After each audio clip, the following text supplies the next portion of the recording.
জীবনে প্রথমবার ফোন কিনে এত বড় একটা প্রবলেমে পড়লাম, যেটা আপনাদের সামনে শেয়ার করতে চলেছি।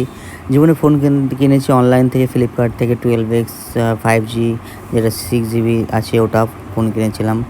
দেন আমার ফোনটা কিছু কোনো সফটওয়্যার বগেরা কিছুই নেই, জাস্ট এই 3টে পোর্শন আছে আপনারা দেখতে পাচ্ছেন। এখানে ক্যামেরা ট্যামেরা আছে, কিন্তু কোনো কাজের কাজ হয় না।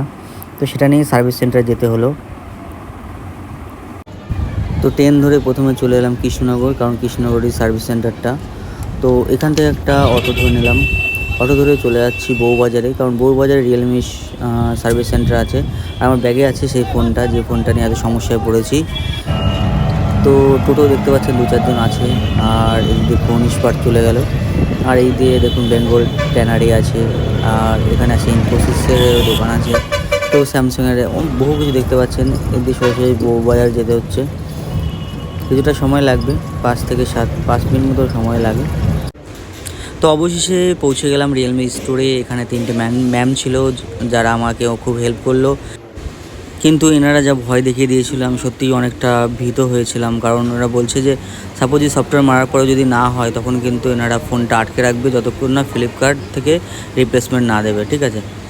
তো দেন ওনারা আমাকে ফোনটা সফটওয়্যার করার পরে আমাকে ফোনটা দিল, আমাকে দেখতে বললো যে ঠিকঠাক আছে কিনা।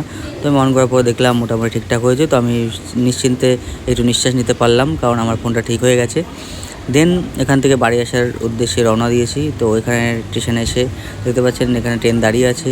আর এই ট্রেনেই আমি এখন বাড়িতে দিকে রওনা দেবো। তো এখানে কিছুটা সময় দাঁড়িয়ে থাকার পর 10 মিনিট পর ট্রেনটা ছাড়লো। আর তারপরে বাড়িতে চলে এলাম। তো সকলে যে একটা সাবস্ক্রাইব, একটা ফলো করে দিও। ধন্যবাদ।